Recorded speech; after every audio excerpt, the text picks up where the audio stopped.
안녕하세요. 오랜만에 뵙습니다. 오늘은 왠지 머리를 빨리 좀 감으셔야 될 것 같은 그런 할아버지를 그려보았습니다.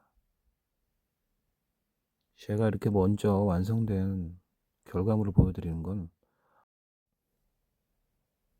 이제 뻔히 제가 알거든요. 이 결과물부터 보려고 뒤로 휙 넘어가실 것 같아서 뒤로 확 가지 마시고 처음부터 지금 좀 차분히 보셨으면 하는 마음에 결과물부터 올렸습니다.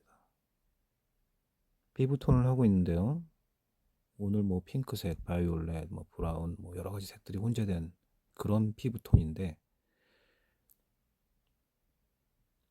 피부 표현에서 가장 어려운 거는 뭐 같은 하나의 얼굴 안에서도 여러 가지 색의 변화와 또 얼굴이 갖고 있는 그런 골격에 따른 그런 주름이라든가 미세한 그런 입체적 변화들, 이런 것들 표현하기가 되게 상당히 까다롭다.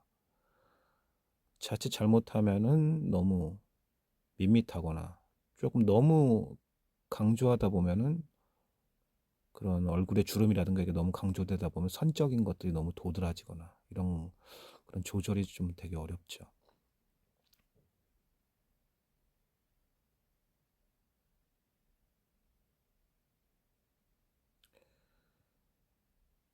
지금 머리카락을 하고 있죠. 머리카락. 뭐 오늘 특히나 되게 특이한 머리예요. 이 머리 때문에 이 이미지를 고른 것도 있는데, 저는 이렇게 좀 복잡하고 구조가 좀 막 보이는 여러 가지 구조적으로 되어 있는 그런 머리를 표현하는 게 좀 재밌고 마음에 들더라고요. 그래서 이런 머리를 선택했습니다. 자, 지금 피부 표현하는 거 보면은 저 미세한 그 입체적 변화들 있죠. 뭐 코라든가 입 이런 거 말고요. 저는 작은 것들, 이런 것들 어느 정도 강도로 얼마만큼 표현해야 되느냐, 이런 것들이 좀 절제도 필요하고 까다롭기도 하죠. 그래서 피부에 보이는 저런 미세한 근육들 있죠. 이런 해부학적인 그런 두상의 근육의 위치라든가 뭐 이런 것들도 알아야 될 필요가 있는 정도로 얼굴은 되게 복잡하고 되게 미묘하다. 자, 지금 아주 얇은 그 피부에 한 가닥 한 가닥 구성되어 있는 그런 수염들을 표현하고 있죠.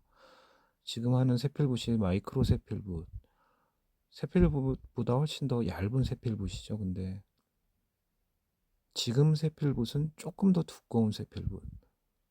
그래서 요런 조금 두꺼운 세필붓은 같은 수염인데도 어느 정도는 면적인 그런 식의 표현을 조금 자연스럽게 좀 스피디하게 할 수 있는 그런 세필붓이죠. 그래서 이렇게 얇은 마이크로 세필붓과 조금은 두꺼운 세필붓을 번갈아 가면서 저렇게 수염을 표현해주고 있는데요. 지금 수염 표현은 일종의 밑작업이라고 생각하시면 됩니다. 지금 현재 이 수염 상태에서 마른 뒤에 건조시킨 뒤에 그 뒤에 다시 또 이 수염을 표현을 해야 됩니다. 왜냐하면 지금 오늘 같은 경우는 아주 하얀색 수염이거든요. 까다로운 그런 수염이에요. 어두움을 잘 잡아줘야 되거든요. 건조되고 난 뒤에 어두움 색으로 좀 눌러줄 계획입니다. 아주 밝은 곳에 밝은 게 있으면 그 밝은 곳은 안 보이겠죠, 당연히. 어두운 곳에 있는 그런 무언가 밝은 형태들이 어두움 때문에 보이는 거겠죠. 저런 미세한 붓질을 할 때는 힘을 완전히 빼서 섬세하게 해야겠죠. 아무래도 인물하니까 그래도 얼굴을 어느 정도는 해놓고 나머지 부분, 저런 옷 같은 부분을 하고 있습니다. 자, 옷도 유화에서는 기본적으로 어두운 부분을 먼저 해주고 그 다음에 거기서 보여지는 밝은색 것들을 잡아나가는 뭐 그런 과정으로 하는데, 아무래도 옷은 너무 저한테는 귀찮은 소재입니다.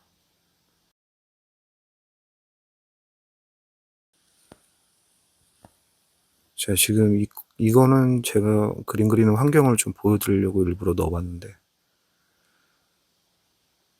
영상을 찍으면서 그림을 그리는 건 아주 귀찮고 거추장스러워요. 카메라가 막 부딪히고, 또 그림과 제 사이에 카메라가 있기 때문에 캔버스와 저가 사이가 너무 멀어지거든요. 팔도 쭉 뻗어야 되고 이런 아주 불편함이 있습니다. 뭐 그렇다는 거고요. 지금 파란색이 어렵다라는 게, 배경이 지금 제가 의도한 색보다 조금 더 어두운 파란색이 됐더라고요. 그래서 파란색은 건조되고 난 뒤에 또 다시 봐야 된다는 거. 지금 오늘 옷은 주름이 너무 많고 또 빛 변화도 좀 많은 편이고, 그래서 좀 너무 귀찮았어요. 그래서 대충 했다라는 걸 고백합니다.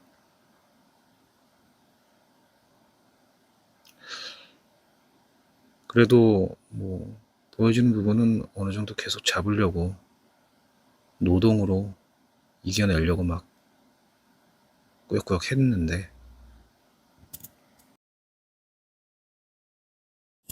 사실 여러분들이 지금 뭐 유튜브라든가 이런 다양한 영상에서 보여지는 그 유화 작업, 뭐 다른 수치화 이런 거는 모르겠습니다. 하여튼 유화에 한해서 말씀드리자면 영상이랑 실제 작업이랑은 완전히 천지 차이다. 지루하고 반복적이고 속도도 되게 느리고 이런 식의 것들은 다 생략이 되고 되게 단축시킨 그런 영상이다라는 거죠. 정말 막 빨리 막 단시간 내에 할 수가 없는 거거든요. 이 편집의 힘이 대부분이다. 이걸 말씀드리고 싶습니다. 아까 말씀드렸듯이 수염 부분, 저렇게 밝은색, 흰색에 가까운 수염일수록 이렇게 어두운 부분을 좀 잘 눌러줘야 된다.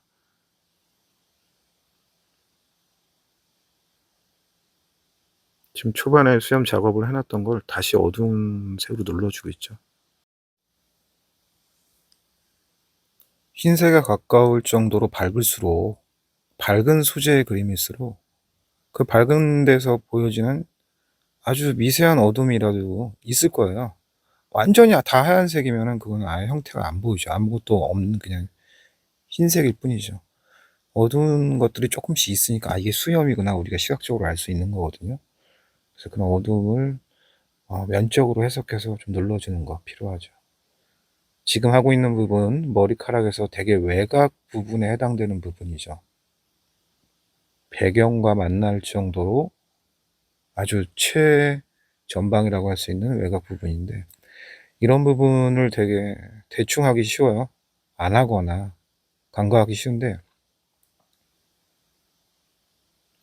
물론 이런 부분은 좀 생략은 돼야 되겠죠. 뭐 앞에 튀어나온 부분보다는 좀 어느 정도 생략은 돼야 되겠는데, 그래도 정확히 마무리를 해주는 게 되게 중요해요. 이런 부분들이 너무 안 돼 버리면 그림의 퀄리티가 많이 떨어져 보여요. 그래서 외곽 부분도 신경 써서 마무리해야 된다. 단 너무 물감의 양이라든가 그 묘사의 양이 지나치지 않게.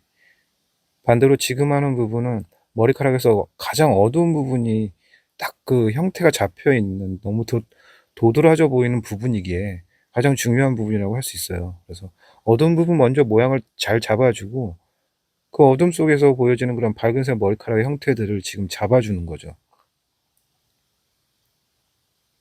사실적인 효과, 가장 몇 번의 붓질로 사실적인 효과가 확 드러나는 그런 부분 중에 한 부분이죠. 자, 지금 하는 부분도 마찬가지입니다. 어둠 속에서 탁 튀어나와서 가장 밝게 보이는 그런 형태들. 밝게 보인다라는 건 우리가 시각적으로 잘 보였기에 그 밝은 모양이, 머리카락이 보인다라는 거거든요. 그래서 그런 부분은 한 가닥 한 가닥 좀 천천히 잘 표현해 줄 필요가 있죠. 마치 미용실에서 머리 깎다만 그런 머리였는데, 지금 머리 외곽 부분을 해주고 있습니다. 지금까지 그 외곽 부분을 생략한 이유는 뭐 당연한 얘기지만, 배경색이 칠하지 않은 상태에서 저런 외곽 부분, 배경과 만나는 부분, 겹치는 부분을 머리카락을 미리 할 필요가 없죠. 저 머리카락을 미리 해버리면 저 머리카락 사이사이에 있는 배경색은 어떻게 할 거예요? 막 다시 막 조금씩 채울 거예요. 그거는 너무 어려운 작업이고 그럴 필요가 없는 그런 수고로움이죠. 배경을 해준 다음에 배경이 마르고 난 뒤에 저 배경과 겹쳐지는 잔 머리카락들을 표현해 주는 게 순서상으로 맞는 거죠. 저런 외곽 부분에 마치 연기처럼 바람에 흩날리는 것처럼 가볍게 구성되어 있는 저 머리카락들은요, 저런 세필 붓으로 힘을 빼준 상태에서 한 가닥 한 가닥 표현해 줘야 되는데, 예전에 수채화 때만 생각하고 아주 예전에 저 외곽 머리카락 부분을 가볍게 표현해야 되니까 아주 가벼운 붓으로, 힘이 없는 그런 수채화 세필 붓으로 한 적이 있었는데, 그러면 물감이, 유화는 물감은 좀 무겁잖아요. 뻑뻑하고. 그래서 물감이 아예 묻지를 않아요. 붓이 이겨내지를 못하는 거죠. 그래서 저런 유화용 세필, 아크릴용 세필, 조금 분모가 조금은 어느 정도 단단한 그런 세필을 찾을 때까지 조금 고생을 했던 기억이 있습니다.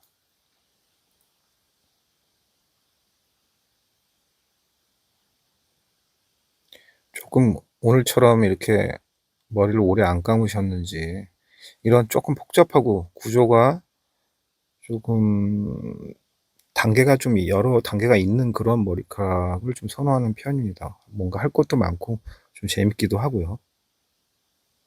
지금 해 주는 부분은 사진상으로도 그렇긴 한데, 너무 좀 저런 주름이라든가 저런 어두운 선적인 그런 느낌이 너무 도드라지더라고요. 그래서 조금 자연스럽게 풀어 주고 있는 중입니다.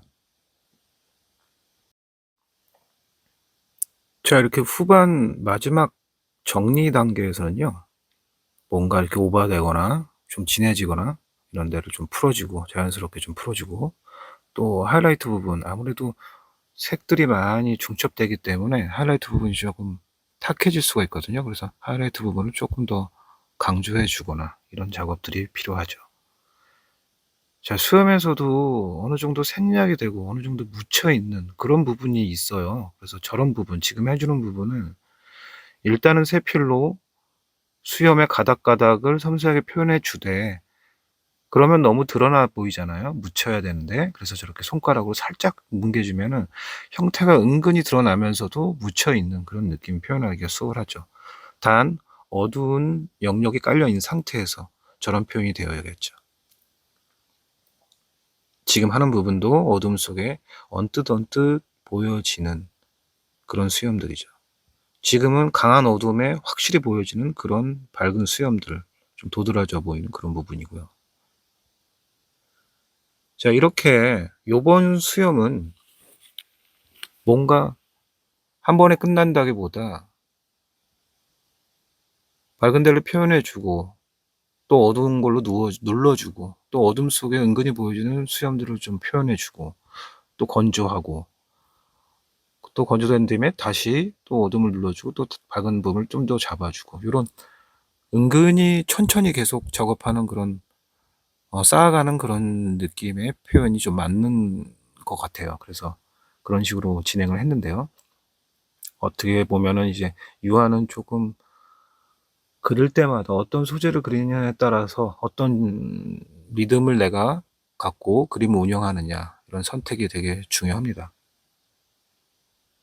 계속 하던 대로 같은 속도로 같은 패턴화된 습관적으로만 그림을 그리면 계속 뭔가 발전이 안 되고, 그런 게 저 같은 경우는 그렇게 느껴지더라고요. 뭐 저도 지금 계속 연습하고 수련하는 단계이기 때문에 제가 막 옳다, 뭐 이렇게 따르라 이런 것보다는 제가 그렇다라는 걸 말씀드리는 겁니다.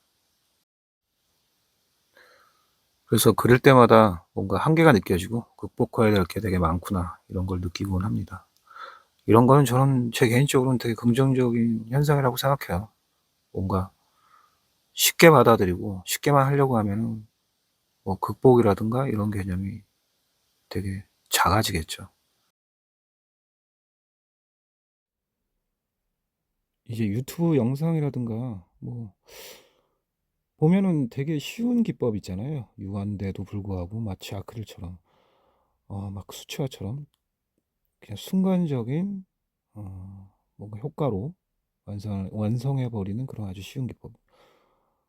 뭐 예를 들어서 뭐 해바라기 그리는 법, 막 이러고 막 몇 번의 터치로 그냥 완성해버리고 이런 식의 기법, 대체 어떤 정체의 기법인지 모르겠으나 그런 것도 물론 하나의 즐거움일 수 있죠. 근데 그런 건 나중에 자기의 선택으로서 경험이 많이 쌓이고 뭔가 것들을 다 극복하고 난 뒤에 어떤 선택으로서 그거를 하는 것이지. 처음에 배울 때 너무 그런 가볍고 쉬운 기법이라고 하긴 좀 그런데 하여튼 그런 식으로 배우는 거는 좀 효과적이지 않다. 그래서 어려운 거일수록 좀 극복할수록 뭔가 넘어야 될 산을 좀 넘을수록 거기서 결과로서 느껴지는 그런 행복감이라든가 보람이 더 크잖아요. 이제 그런 식으로 좀 배우는 게 필요할 것 같다. 왜냐하면 유화잖아요. 유화는 좀 깊이감 있고 무게감 있는 그런 그림이니까요. 네. 오늘은 저희 작업실에 강원도 원주에서 한 2주 전부터 계속 통화하셨던 분이신데 그림을 배우고 싶으시다. 뭐 이렇게 말씀을 하셔서 오늘 원주에서 올라오시다가 근데 너무 힘들어서 너무 머니까 오시다가 도중에 포기하시고 집에 가신 분이 계세요. 그래서 그렇죠. 너무 멀죠. 그리고 이렇게 한 번 올 것도 아니고 계속 배우러 왔다 갔다 할 정도의 그런 거리는 너무 감당할 수 없는 거리라서 가신 거예요. 그래서 좀 저도 너무 안타깝고 헛걸음하셔서 좀 죄송한 마음도 있습니다. 그래서 이 영상으로 뭔가 여기서 영상으로 같이 소통하고 이야기 나눴으면 좋겠습니다. 그것도 의미 있는 거니까요. 그렇죠?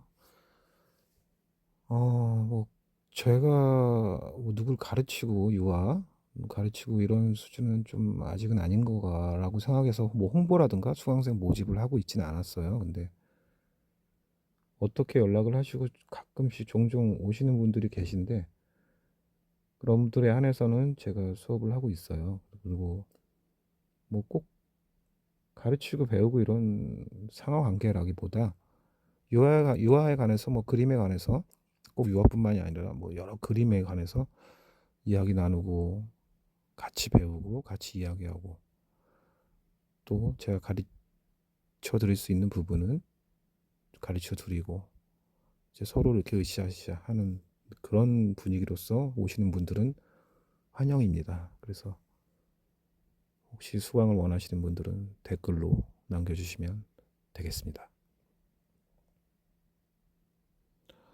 오늘도 이렇게 좀 부족한 그림이었습니다. 좀 더 해야 되고 더 완성해야 되고 그래야 되는데 아유 그냥 옷주름 때문에 이제 더 이상은 다음 거 그리고 싶네요 빨리 솔직히 말씀드려서. 그래서 뭐 아까도 말씀드렸듯이만 어려운 거 좀 지긋지긋하고 지루하고 영상에서는 정말 영상으로는 되게 짧고 막 되게 다이나믹하고 막 쓱쓱 지나가는 것 같지만 되게 지루하고 시간도 오래 걸리고 막 이런 작업이거든요. 오늘 그림은 조금 크기도 커요. 뭐 영상에서는 되게 작아 보이는데 그래서 뭐 근데 완성하고 어느 정도 뭐 완전한 완성은 아니지만 그래도 되게 보람 있잖아요. 그렇게 좀 어렵게 힘들다기보단 좀 뭔가를 극복하고 어렵게 한 게. 그래서 이렇게 배우는 게 효과적이다 이런 걸 좀 오늘은 말씀드리고 싶네요. 아까도 말씀드렸듯이 무슨 붓터치 몇 번으로 막 완성하는 거 있잖아요. 이거는 그래서 조형의 기본 원칙 있잖아요. 뭐 점선면에 해당되는 그런 조형적인 걸 무시하고 그냥 딱 눈에 순간적으로 보이는 것을 그냥 붓 놀림 붓에 몇 번 물감을 그냥 칠하듯 그냥 두껍게 막 떡칠하듯이 이렇게 올려서 순간적으로 비슷하게 표현한 거를 유화 기법이다 이렇게 말하기는 조금 무리인 것 같아요. 유독 우리나라에만 보여지는 게 막 톡톡 발라버리고 이거를 유화의 매력이다 막 이렇게 얘기하는 경우들이 있거든요. 근데 글쎄요 유화의 매력은 차분하게 그냥 얇게도 펴 바르고 조금 간혹은 좀 그쵸 좀 두껍게 마테리얼이라고 그러죠. 질감을 일부러 주는 그런 식의 표현도 있고 여러 가지 다양한 그런 붓으로 표현할 수 있는 너무나도 많은 것들이 중첩되고 쌓이면서 보여지는 그런 깊이감이거든요. 근데 뭐 현대 미술이라는 이름으로 다른 기법들도 있고 뭐 심지어 뭐 추상도 있고 여러 가지가 있지만 우리는 이제 우리는 어떤 이미지를 보고 그린다라는 그런 안에서만 얘기하자면 제 말은 그 안에서 얘기하자면은 조금은 어렵고 음, 좀 지루할 때도 있으면서 뭔가를 계속 내가 계속 벽을 만나고 그걸 극복하고 이런 과정으로서 배우는 것. 꼭 그리뿐만 아니죠. 뭐 모든 마찬가지죠. 배우는 거에 있어서는 그거는 어떻게 피해갈 수는 없는 것 같아요. 그걸 좀 즐길 수 있는 그런 생각의 전환, 그런 방향성도 필요한 것 같다. 이걸 말씀드리고 싶습니다. 예, 오늘 감사합니다. 다음에 뵐게요.